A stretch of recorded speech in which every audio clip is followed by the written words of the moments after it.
And with Walter Mitty going down the hill in Iceland, welcome to the fourth episode of the Long Take podcast by Sakera Studios.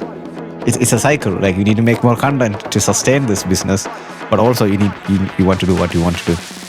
The Long Take Podcast, a podcast by indie filmmakers digging into the art, technique, and realities of making movies outside the system. Enjoy the ride. Today we are only two persons in this studio because everyone else is sick. Yeah, it is sick season in Berlin. Hopefully everyone get well soon. I was sick last week. Just the weather. I think it's the weather. For the first time, it's not me. Chris got COVID, unfortunately, and he's not feeling very well. Yeah. So I hope he gets healthy soon. And our second guest that was supposed to be here, he also got sick last minute. So it's only me and Renjith today.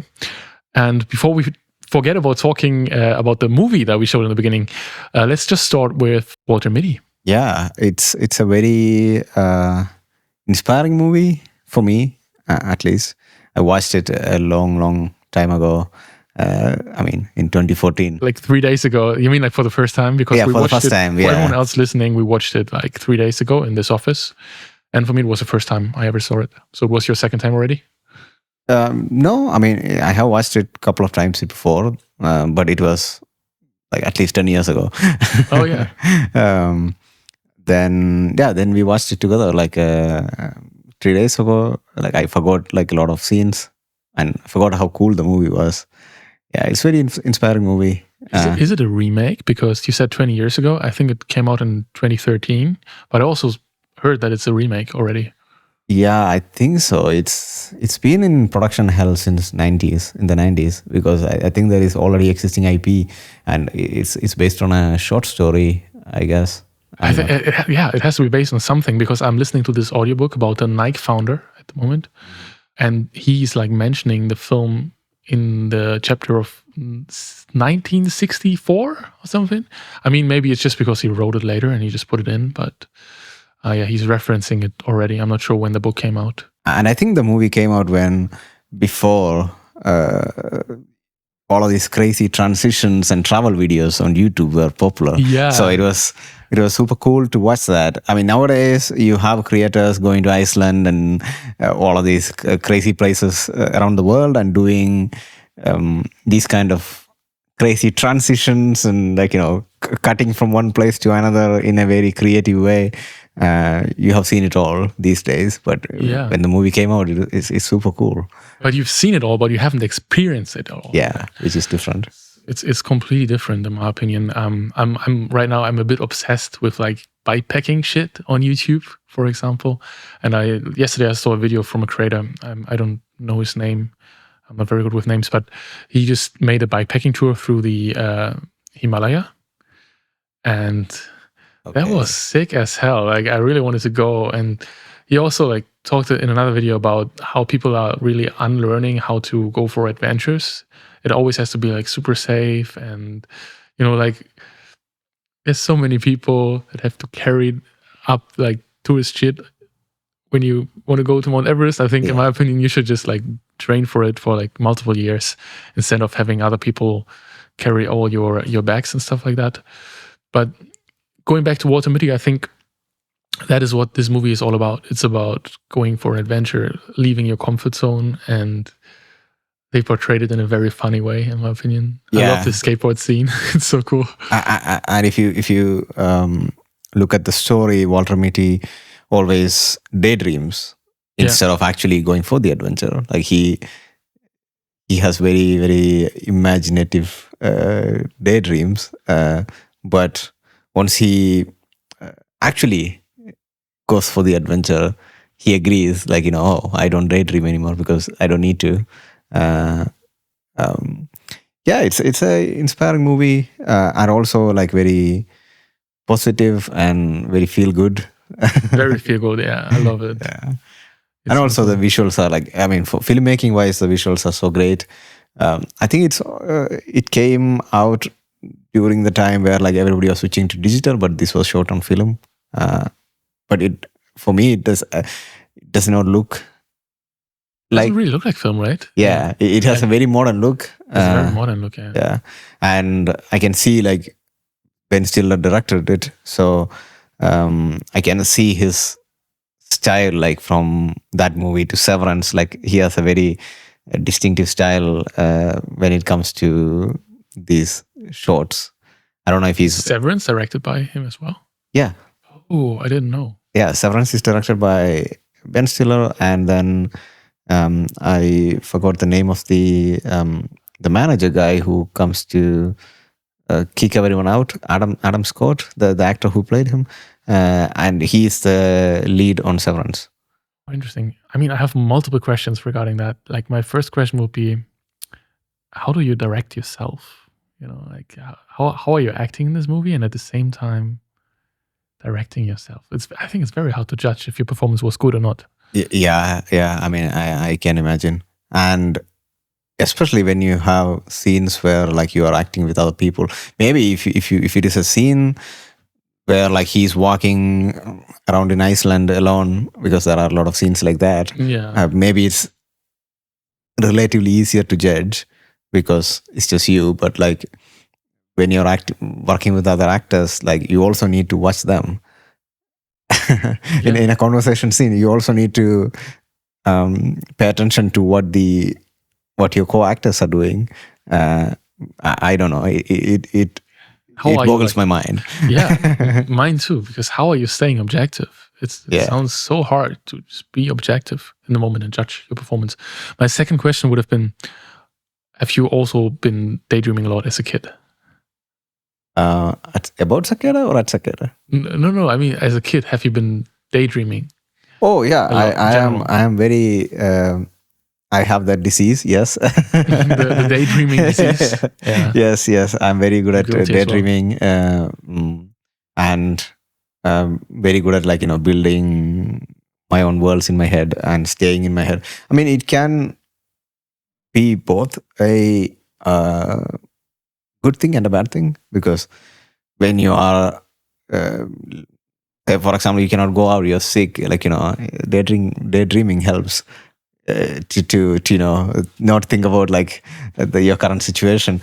But at the same time, if you daydream too much, you're missing out on actually going and doing the thing, because it can be very comforting, just I'm in my head, me on Mount Everest. Yeah, but it's way daydreaming about climbing the Everest is one thing, and actually doing it is a whole different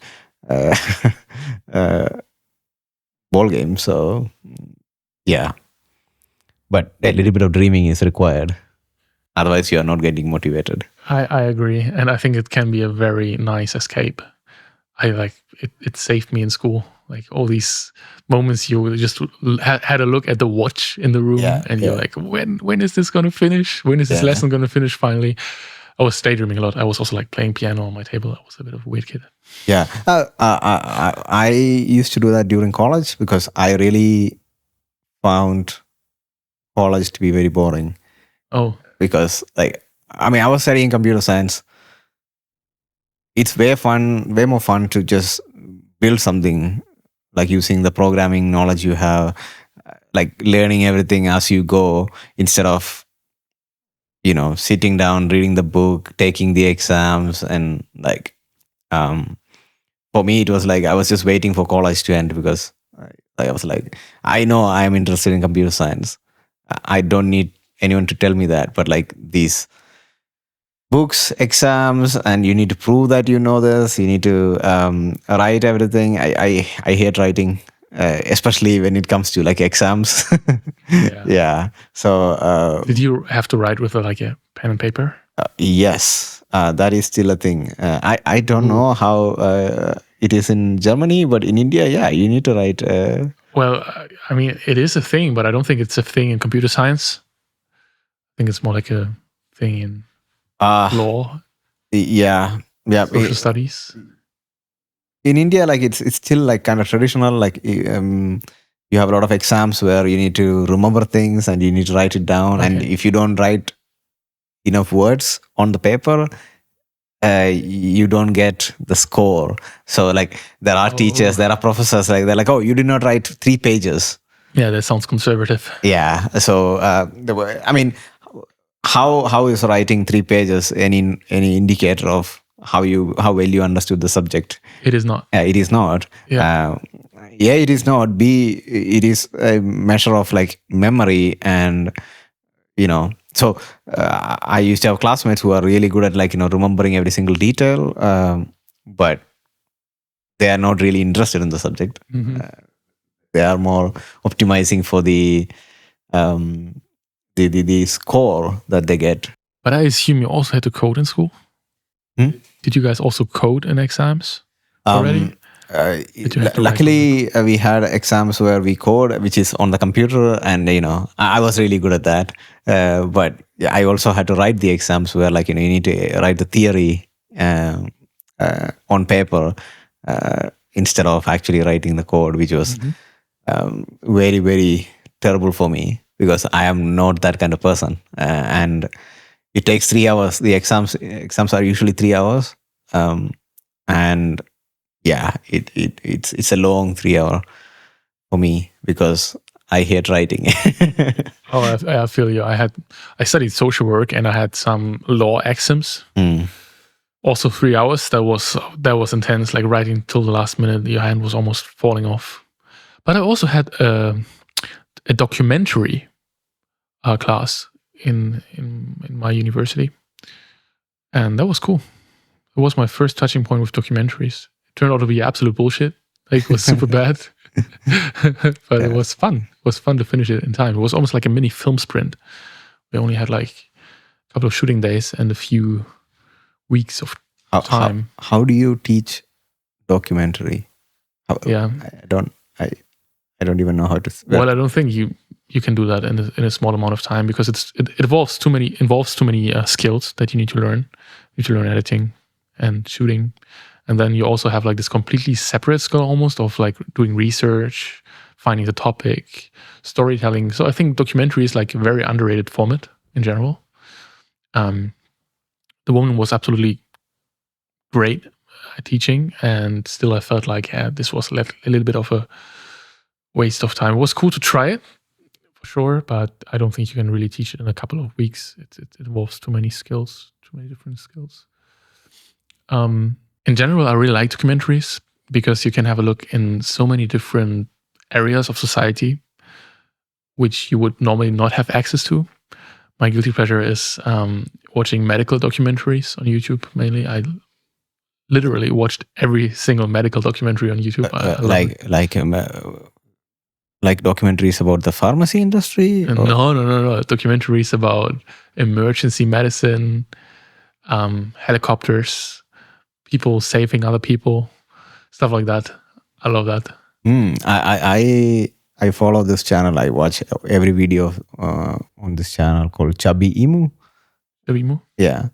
He's a doctor, but I don't think he's practicing as a doctor on a day-to-day, but he makes these videos where he dramatizes medical cases. I don't know if you watch Chubby Emu. No, never watched him. Yeah, so it will be a guy drank 50 liters of coffee, and this is what happened to his kidney. So it's like self-experiments.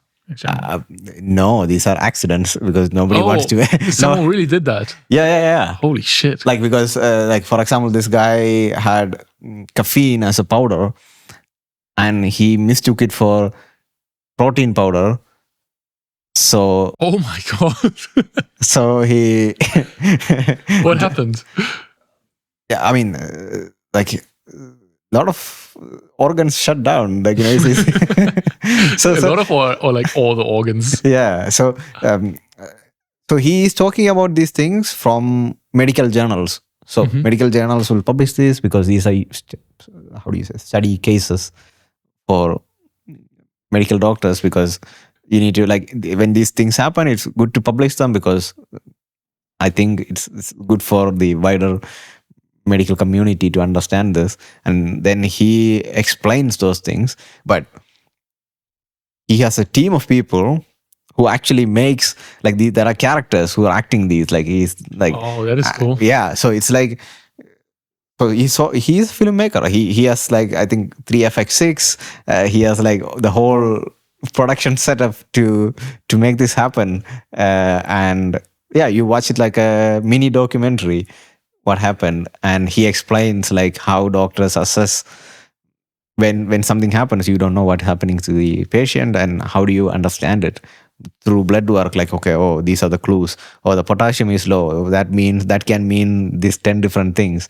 Then you need to narrow it down what exactly happened to this patient. So he's taking a already existing case and making a little bit of a narrative mini documentary out of it. Yeah.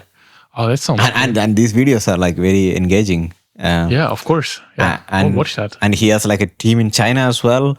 I think like when he does not have time to make it, like he outsources it to the team in China, and they actually produce like these videos, and then he is narrating them.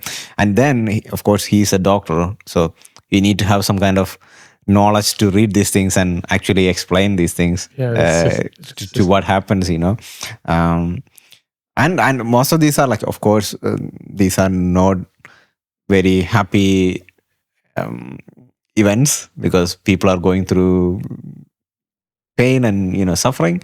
But these are like, you know, accidents. Sometimes like it happens by accident. Sometimes people mistake one thing for the other, or people like, you know, have different conditions and they go down that path.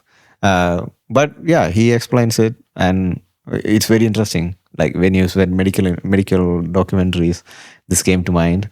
And it's very interesting in the sense that, okay, he's a doctor, he's also a filmmaker, because he needs to like find the balance between him just reading the case versus actually showing you like to keep you engaged, because otherwise it will get really boring very fast.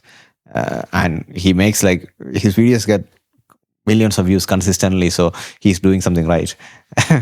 Wow, it's so interesting how YouTubers are like modern production companies at this point, like for themselves. In some cases, even highly optimized, like Mr. Beast. I mean, we all know Mr. Beast, that it's crazy how you can grow this big on YouTube. Yeah. And it kind of leads me to the question where the whole film industry will be in the future. I saw this very interesting video from a guy that I can like search the name in a second, but he says that the whole money in the film industry is inversely proportional to the size of the screen. So if you produce for like a smartphone or an iPad, you can maybe make way more money than producing for the cinema, where only like a handful of blockbusters will ever make the money back, right? Because you need less resources. The quality on YouTube is insanely high these days. People are insanely skilled. And less marketing, because like the platform does it for you. Yeah. Yeah, that's a good point. Yeah. Like the algorithm of YouTube is just marketing your video. And if it's good, it will find its audience for sure.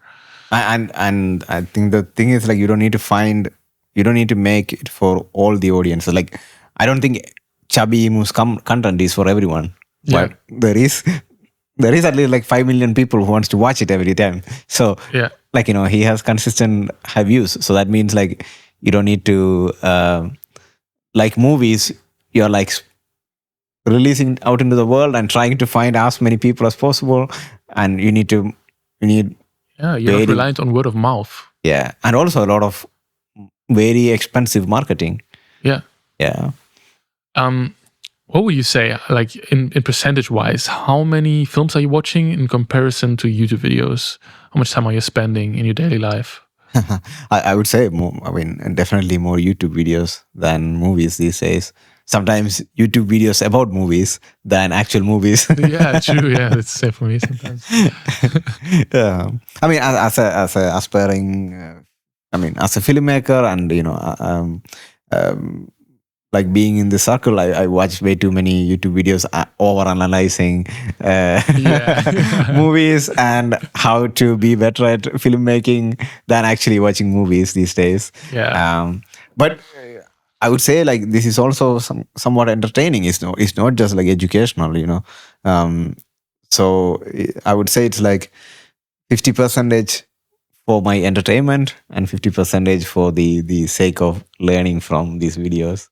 Sometimes I just watch it for like, it's just entertaining. And you forget it like next second. Yeah, watching someone talk about, how did I shoot a particular video or particular short film, and I just watch it for the entertainment because it's, it's like following someone around, and this guy is doing this. Okay, let's do this. I mean, YouTube is a perfect place for stuff like BTS material analysis and any form of like easy to consume entertainment.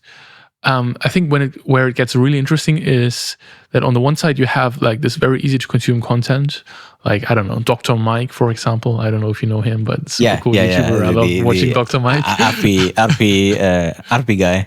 Yeah, or like some documentary filmmakers that are just making educational content.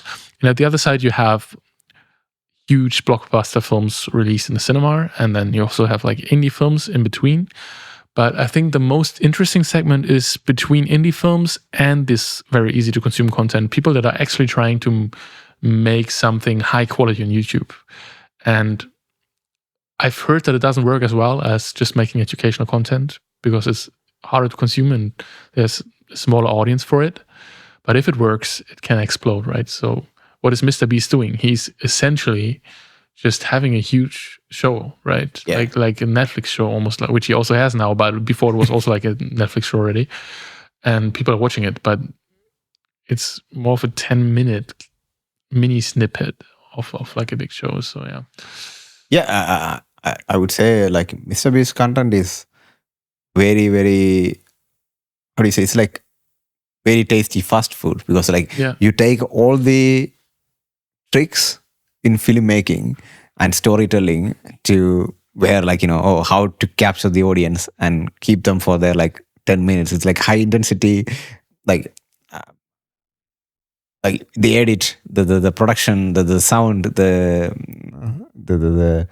content is around how to capture the attention and keep it there for a very short amount of time. It's almost too optimized. When I watch a Mr. Beast video, which I didn't do often, to be honest, I'm like, what is this retention editing? I'm getting so sick of this. Yeah. Boo, boo, boo. And now there's Neymar. And like 2 seconds later, I need like Ronaldo and stuff like that. It's annoying me a bit. It starts to annoy me a bit. I mean, it's highly optimized, I agree. Yeah. But I mean, personally, it's not something I watch because I don't think I'm the audience for that content. But I have to admit, like, they are very good at that. Like, they are very good at what they're doing. Otherwise, they are very good, yeah.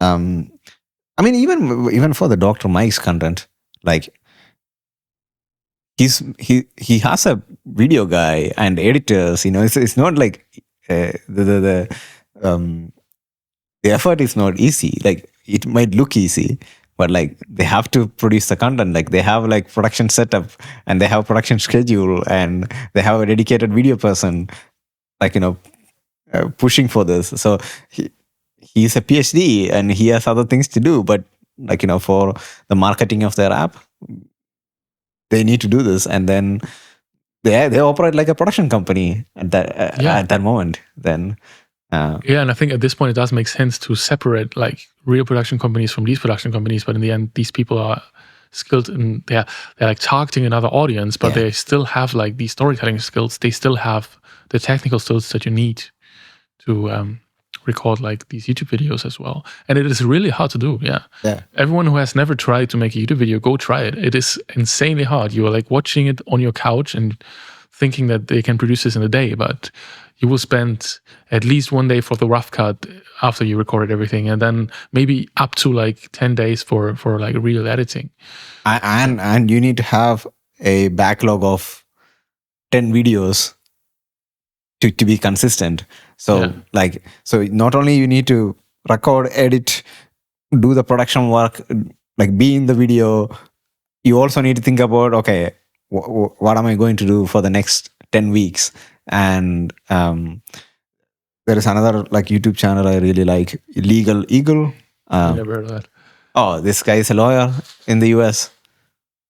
Like his production quality is crazy. Like he has a set with like so there is another video of another YouTuber like actually going to his studio and exploring it, and it's like I was like, okay, I thought he was just sitting in his office with a camera and recording it. No, he has like actual set just built for this thing, and he has like key light and like he has the whole cinematography lighting setup. Yeah. And he has like a very optimized workflow of like his A7 S3 is recording to his computer, and he has like Frame.io there. It is automatically uploading to his editors, and it's like very streamlined. He's like, I just come here, I press a button, everything works. And he's in that video, it turns out he's very knowledgeable about the technical stuff as well. I thought like, yeah, you need to, yeah. And then he has like wardrobe, because he needs to have like he's a lawyer, so he needs to like wear like different suits, and he has like 50 different ties. So interesting. It's like a small movie set at this point, or like a TV show set. Maybe that is fitting better. Yeah. Yeah, and it's very interesting. Like these people have Patreons and Patreon memberships, and they make a living from there, or at least they offset the production cost and the effort they put into this by making money from there. Yeah, there are now that I think of it, like there are so many YouTubers I watch which I don't consider as like watching, because it's just very natural to me. Like there is a YouTuber from Germany, Laura Kampf. She has been renovating a 120-year-old house, and she has just like she has a video team just documenting this, and it's so interesting. Like, oh, she like goes to buy the house, and then it turns out there is ants, and so they need to replace the entire like the wooden structure, and it's so crazy. Like you're just following along, and then you need to produce these videos. Yeah. So she just figured out, okay, she needs to spend another like 100,000 euros because the house is completely shit, and then like you also need to think about, okay, I'll come back with another video. Let me, So it is stressful as well. Yeah, I think from my experience, that is like the biggest downside to YouTube, that a lot of people get burnout because they always have to cater the algorithm instead of doing what they really want. Some people have the luxury almost to be very successful with what they really want to do, but I think most of the people have to do a little bit of like they have to fit in a way. They have to create their content in a way that it caters the algorithm in a good way. But at the same time, you need to live your life, because like for this person, she is a maker, she is a carpenter, she's not doing it full time.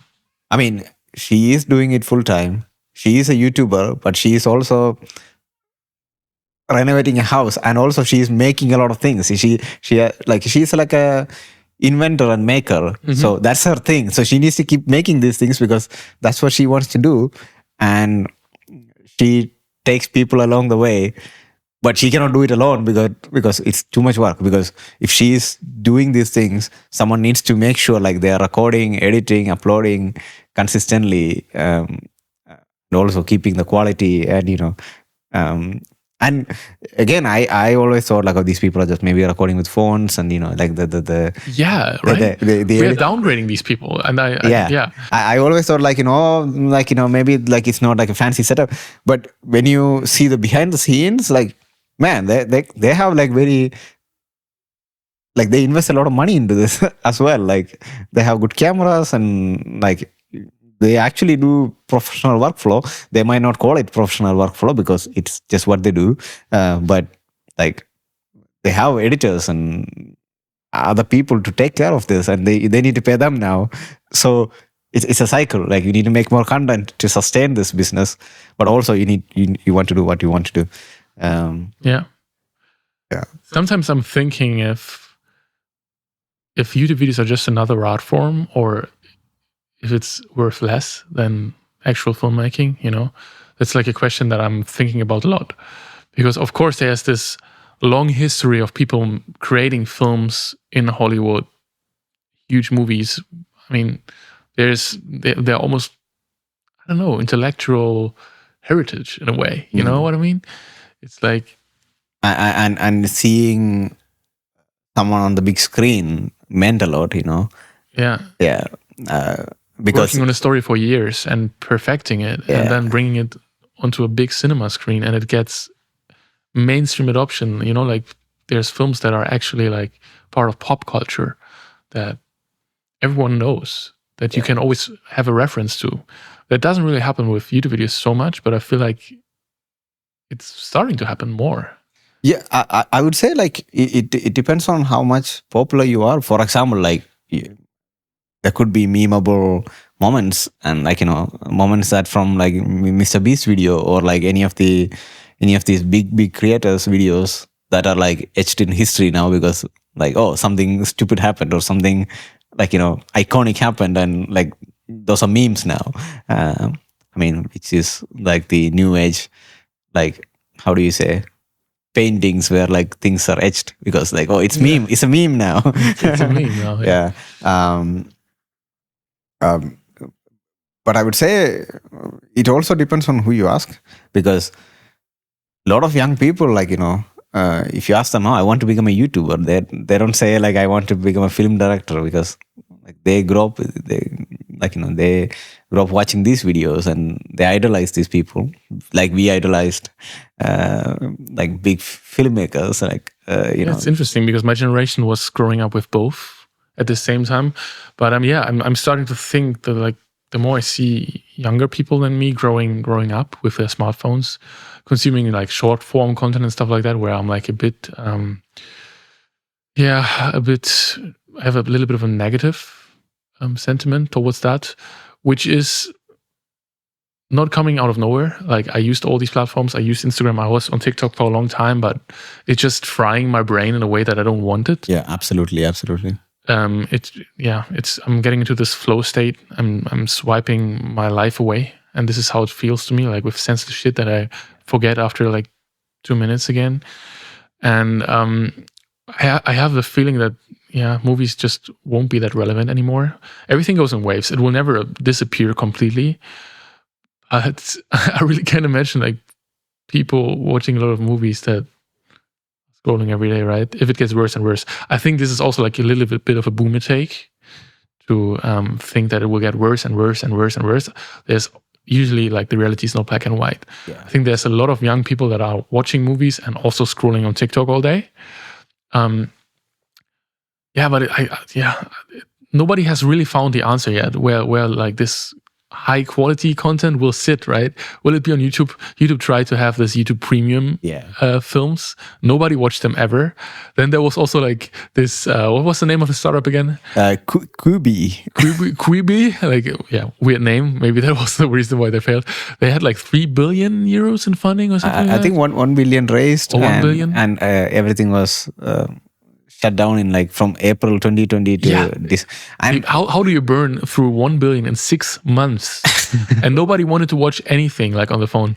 In case you guys don't know, it was like a company that was doing high quality production content in one app that you can watch while you're on the train. So it was like 10-minute episodes, but high quality. Was it vertical as well? Was the content vertical as well? I'm not sure if it was vertical. I think they filmed for both, right? If I remember right. I mean, the only thing I remember, they marketed, I know where the 1 billion went into marketing, because it was COVID time. I remember this app was advertising so much. I was like, I've never heard so about annoyed because of this. Because every YouTube video you watch, everywhere the advertisements were everywhere, like outside on billboards. Like, I was living in the US at that time. I can see like this. They were like advertising in the trains. It was a lot of marketing, and I think the way they also did the thing, like the executed the content was also like very weird. It's like like you watch 10 minute, and then you can like kind of, there was something about that, like the continuity. There's like you have 10-minute episode and that's it. Like, okay, you can then continue sometimes later, and that did not work out. I mean, but at the same time, during COVID time, TikTok was exploding, and like in all the other kinds of short film content was exploding, which was not particularly high quality when it comes to like, production quality. I'm not talking about the content quality. I think it all comes down to this one moment in life where you decide, do I want to like watch some random shit right now because I just have like 5 minutes or 10 minutes in the metro, or do I really want to watch a movie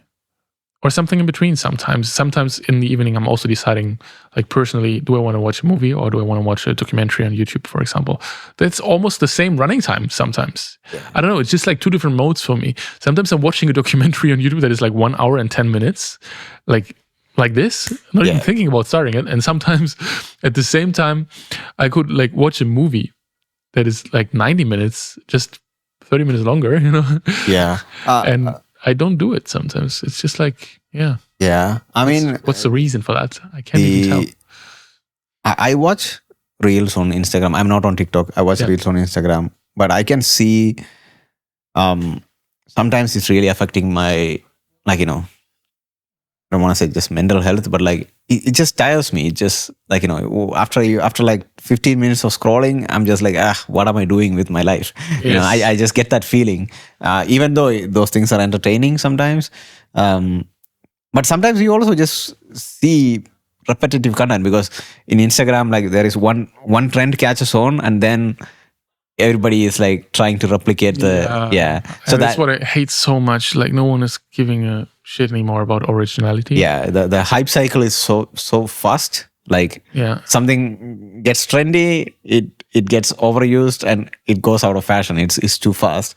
So I think even the young generation, like when I talk to some people, they're like, yeah, it's too much for me. But that doesn't mean they're going back to watching long form movies. It just means like they're not scrolling. Like, you know, people are also like recognizing the mental health aspect of using social media in general, which is another huge topic. It's super important, in my opinion, that you reflect yourself upon the topic. Yeah, I recently realized, like, the more I use Instagram, the more not well I feel.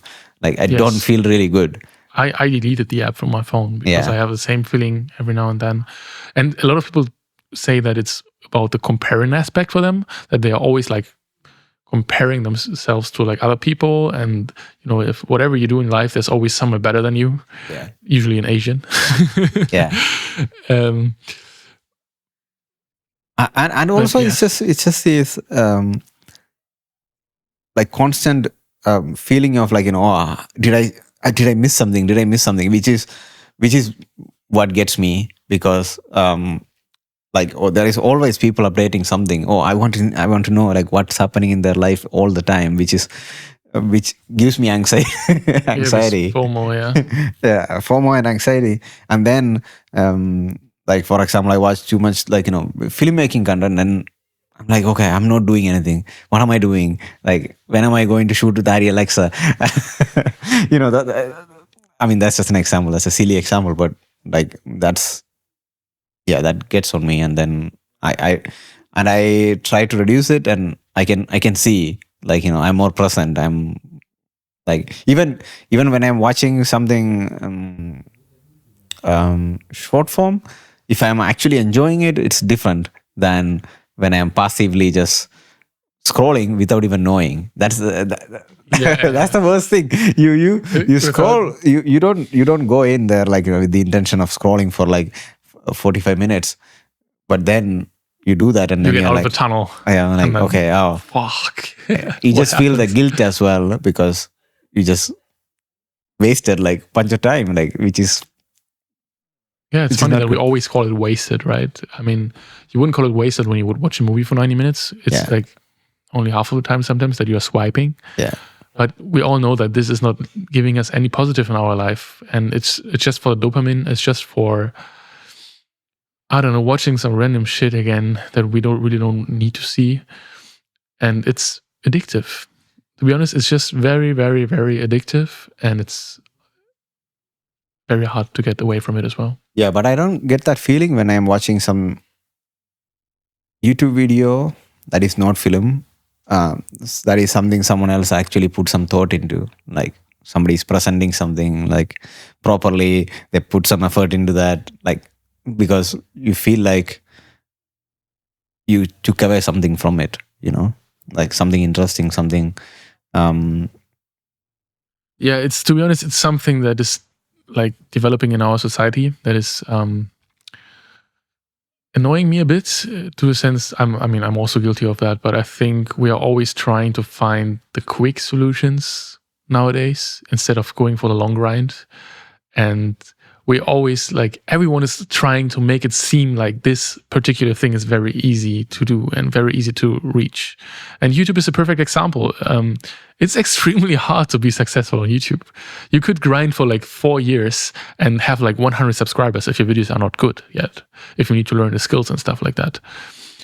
And I don't know, there's so many bubbles these days where everyone is trying to get rich quick, for example. That's another example where people just want to have money super fast and they don't want to do anything for it. And I feel like these short form content styles, like, don't get me wrong, guys, I really don't want to say that short form is like completely useless. There are like multiple creators that are doing amazing work with short form content.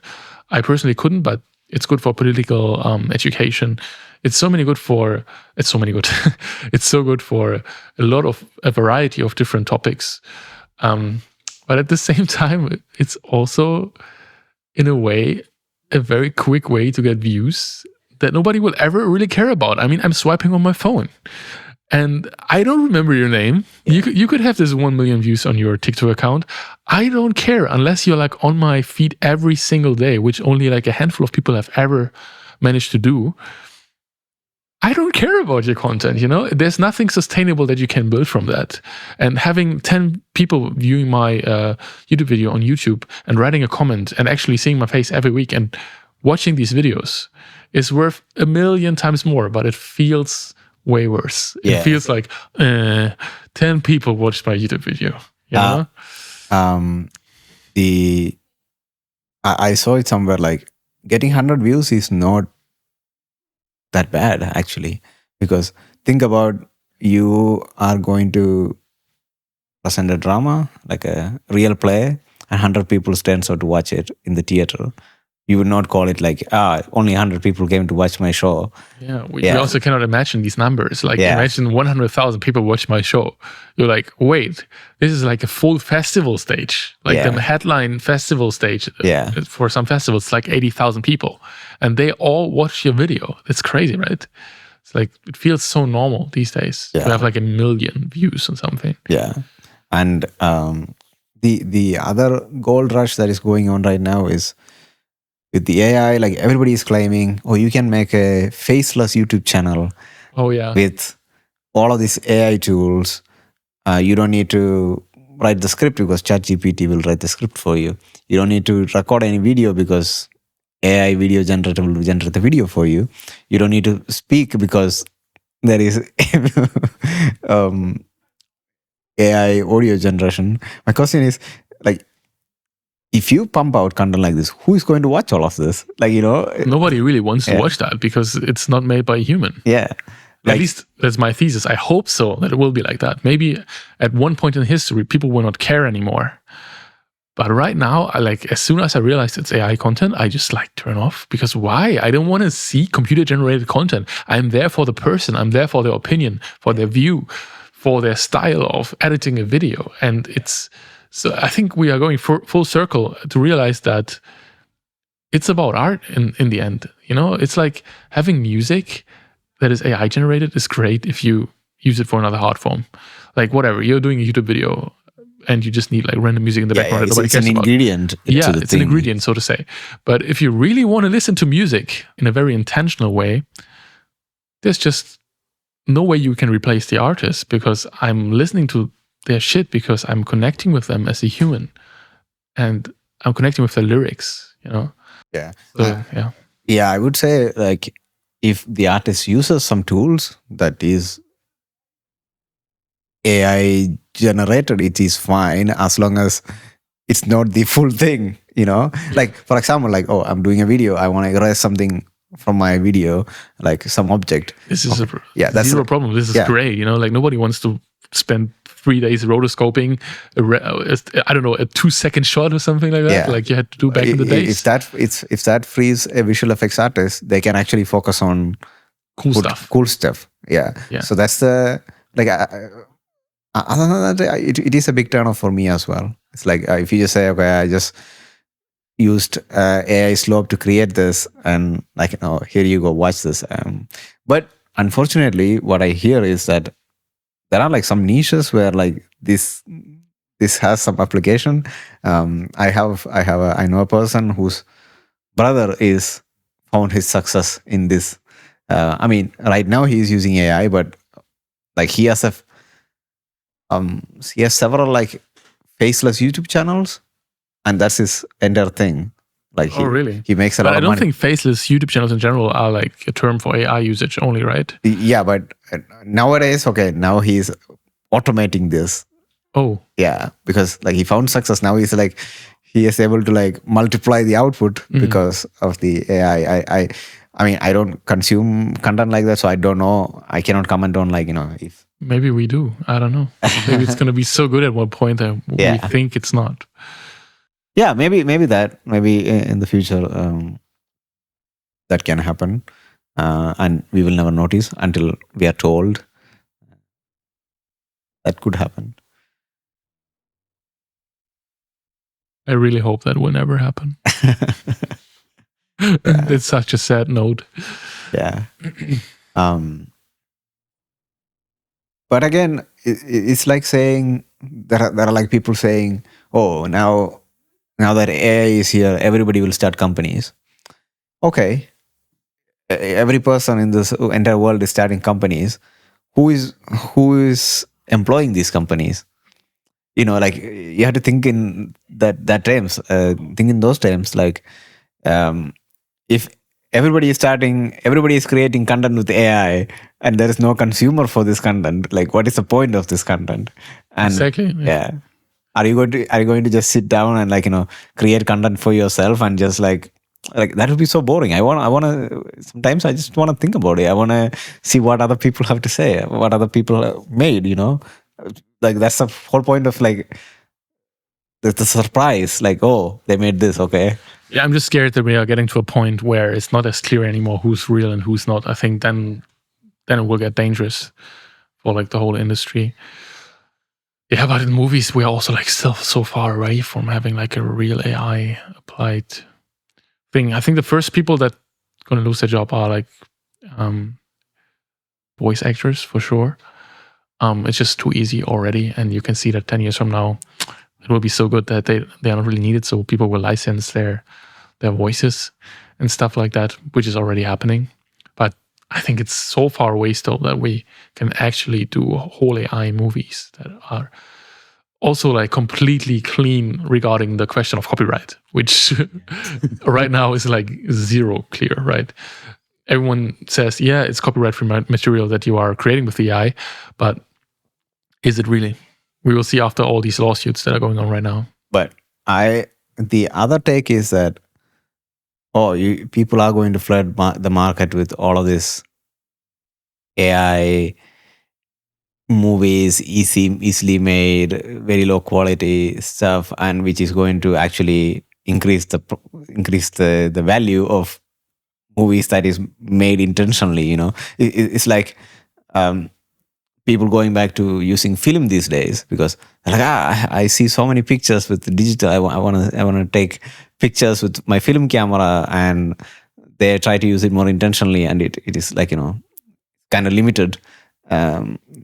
But I see people whipping out their like film cameras like when there is like important moment. Okay, let's just wait. Okay, let me take the picture. It's more like people stop instead of like taking the picture with their phones, which is making a comeback. Yeah, I love it. Yeah. It's keeping you in the moment more. And you don't have so many chances to take a good picture with. And you also don't know if you. Yeah, you never know until it comes back. Yeah, if it's really a good picture or not. Yeah. Yeah.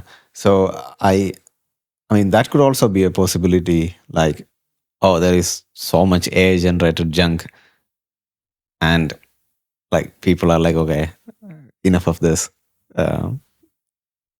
Yeah, I think we will never know until it actually. Everything is a hype cycle, right? Like you're riding the wave, it's going up, and it will come down at some point. It will come down for sure, yeah. But that leads me to our main question of this podcast again, and that is, well, where do you see the film industry in the future? Is there any like future that you could imagine for yourself, where like theatrical releases are coexisting with YouTube? Or do you think that cinema will eventually die? I think cinema will die because it's like, you mean if you define cinema as the place we go watch movies, maybe, but it can be like, I think it will be less popular. I mean, it's getting there at this point. Like, more and more people are not going to watch the movies. I think 138% in the last year. Yeah, I mean that's also has to do with like inflation. Like, it's expensive. Yeah, it's super expensive here in Berlin. Yeah, in general, So yeah, that will reduce, but I don't think like long form content is going to die as fast as, like, it's not like everybody is like switching from, I'm only watching 10 minutes videos from now on. I think there is a place for like intentionally made long form movies, but where you might watch it and how often you might watch it. Also, I think depends on which age group and which generation you are. I don't think my mom is like, switching to TikTok all like, all of a sudden. I hope so, man. I hope so. If that happens, we are like done. Yeah. Yeah, I think so too. It will all be in coexistence. Everything is coming and going in waves. But I also think that big studios are getting more and more risk adverse, especially in the current economic situation. And I'm not so sure if the traditional way of filmmaking will be as accessible as it is today. Yeah, I was hoping, like, what I'm thinking or what I'm hoping is that like there is more of a space for medium productions to make content and maybe not release it in the theaters, but like actually release it on YouTube and like, get their money back and they can experiment and see. I mean, I know like some channels from my local language from India, like there are like some really good channels where they have good production quality, good writing, good actors. They're not like, they're very popular. People love them. They're not very big actors on the big screen, but when their videos release, they don't make too many videos either. Like maybe they release one video every 6 months because it takes time to like when you make something intentionally and actually good writing and editing and acting and production, it takes time. But when they release something, it gets really good views, like 3 million, 4 million, 5 million in the first month. It's hopefully they are making their money back because I want to watch more of it. So I would be very happy to watch something like that, where like, interesting people are telling interesting stories, but it's not. But it captures me as if like a Hollywood movie because the production quality is there, the acting is good, the writing is good. It's like a real movie, except it's on YouTube, but they're also able to make their money back. Yeah, one thought I had is I think the best economic position you can be in at the current time, if you want to make a feature film as an indie filmmaker, is probably to have a YouTube channel that is successful with maybe educational content or whatever. Just people know your face and they know who you are and they have a personal connection to you. And then you can use this as a marketing tool for your feature film. So, and I think this model will be like very popular in the future for like this mid-segment movies. So we have the blockbuster movies that are like 300 million budget. Well, will never happen probably that we're going to make something like this. But what will happen to these indie films with like 1 million euros of budget is that the marketing will be extremely hard for them because distributors take a lot of the cut. And how do you market them, right? If people don't go to the cinema again, if people don't go to the cinema anymore, what can you do about it? There's not much you can do. So that's where the YouTube channel comes in. If you have like a huge social media following and you put an influencer, for example, in the movie, and you can use these influencers and maybe even your own channel, maybe even your own studio channel or something like that, and market the movie over that, and people that actually like you watch the movie because it's you, like you are the person that did the movie. Then I see a huge chance of people making the money back, because then you can make something like a paywall where people just pay like €5 and then they can watch the movie and stuff like that. So I think this is a huge opportunity for people just that are actually like part of the YouTube game already. But if you're trying to grind the traditional way without trying to reach the very, very, very top of the ladder, I think it's going to be really hard for you. Because how are people making the money back if no one is going to the cinema to watch any movies? One example that comes to my mind is Corridor Digital. They are big on YouTube. They have two channels that are like millions of subscribers. Mm-hmm. But they also built another platform. They, like, of course, on the side, they built another platform where you can subscribe for like $3 a month, I guess. Mm-hmm. And then you get like more exclusive content, and like also like videos that you don't get on YouTube. And you their own Patreon, basically. Yeah, but it's their own website. They're not depending on Patreon. There's no cut. Yeah, they take everything as money. They take everything, and also they're protecting their, like, Patreon cannot come and say, okay, we will kick you out of the platform. And they also have a Roku app, like just like a Apple TV app. Mm-hmm. They have a Roku app, so you don't even need to like go to website. Like you can actually watch it on, like, I don't think you can watch it on Apple TV, but if you have the Roku device, you can just watch it on, like, directly on your TV. And the essence of this is that we're not aiming at a general audience anymore. Yeah. We're not aiming at horror fans or thriller fans, but we are aiming at the audience of one specific creator. Yeah. And some of the interesting things they made, like, for example, they like D&D, they like filmmaking. Yeah. So they were like actually playing D&D, but they actually used, they are visual effects people. So they're good at VFX. So they were actually like recording this D&D game, but at the same time they have cutscenes of. Okay, that's a very cool idea. Yeah. Yeah, because these people who are playing in the D&D game also act in the cutscenes, and they are using Unreal Engine. They're using all the tools that is available to them, because they have good cameras, like all of the equipment. Yeah, but they also have a good studio, spacious studio. They have Unreal Engine, green screen, 3D scanning. Like, they're using every tool in the arsenal to tell the story. And so you're like, if you are like into D&D and also like watching like this channel, and also watching these people having fun, but also like, it's not just 4 cameras recording people playing on the table. You also get to see like the scenes played out. Whole another experience. Yeah. So that's one of the like cool things like I have seen them make, which actually like you can only watch if you are subscribed to their website. Yeah. And I think that's to me, that seems like the most obvious model of the future. Yeah. Right now, I would say before we come to an end slowly, let's just get our smartphones out and see what our like favorite YouTubers are at the moment, so people can actually follow. I can tell you the first one already, which is also where I got this idea for this podcast from. He's called Luke Forsyth, super cool documentary filmmaker. I think he's really cool. And my bike packing guy is actually German, so he's called Bastian Brutzer.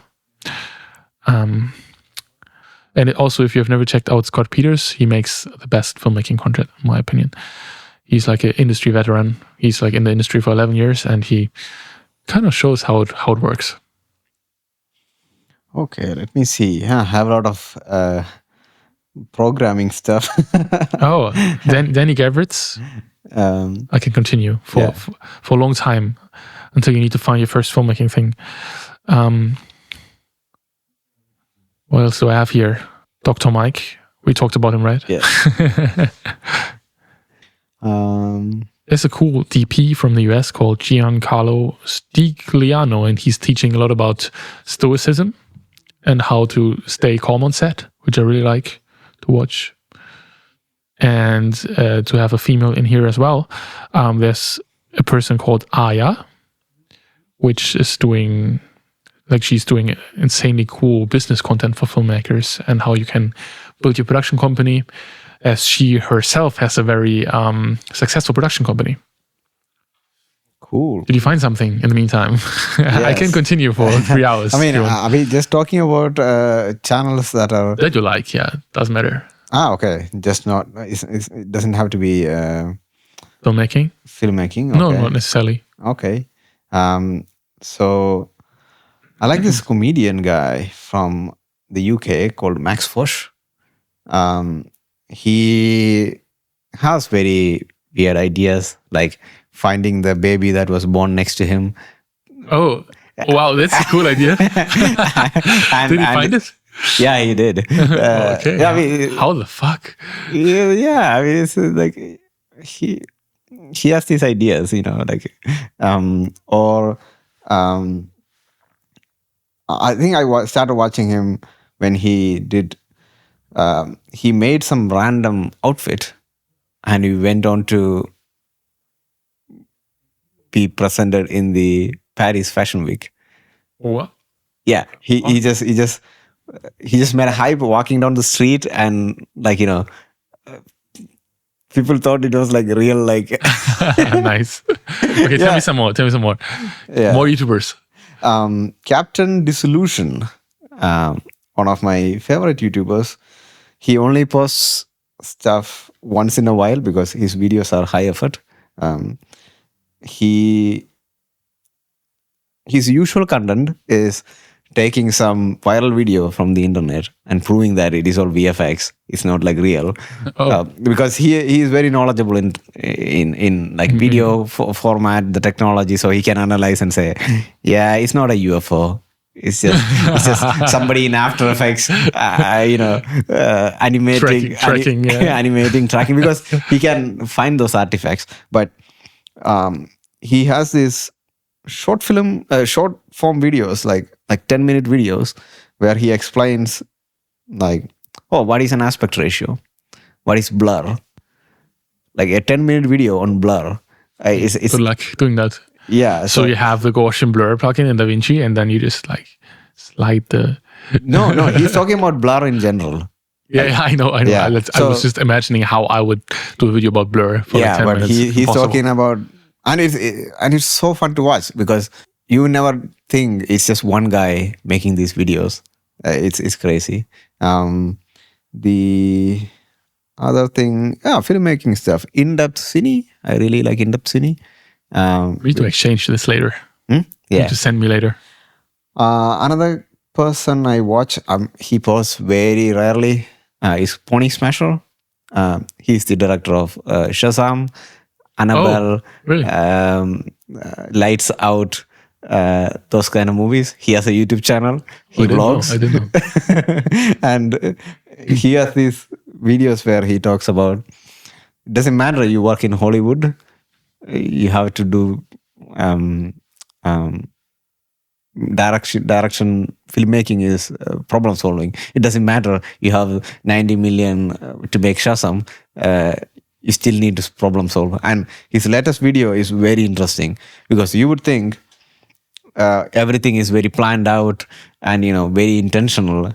And yeah, I implore you to go watch the video, and you'd think, okay, it is as random as an indie movie because it was raining for 2 days and they could not finish shooting the fight, and they cannot go. Yeah, they're like, okay, how do we finish this? What did you do? What? I mean, it's basically like, okay, we cannot go back to the location, so we need them to bust through the floor so that we can go indoors and. That's a very creative solution. But you need to come back as well. Yeah. Because the end shot is outside.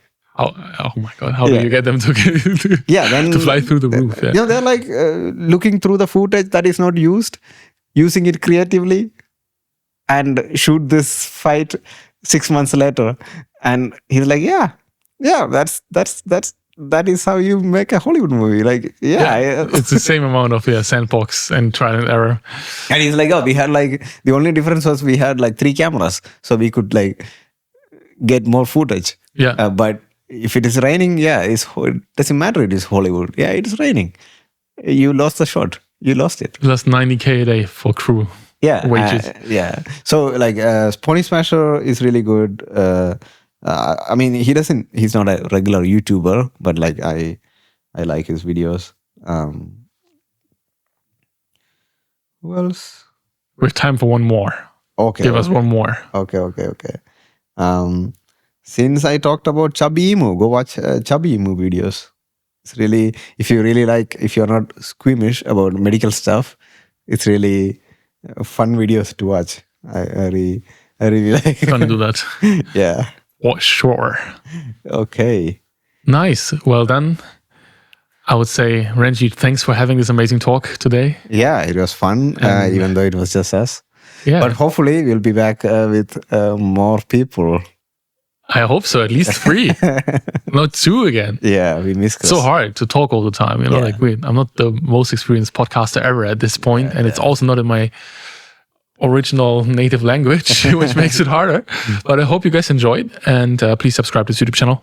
Yeah, and we will link all the YouTube channels we mentioned in the note, so that he's going to do that. He's going to link them. I will send the links to Chris, and Chris is the one who is posting them. So I will remember to send those links. All right, then see you in the next episode, and bye. Bye.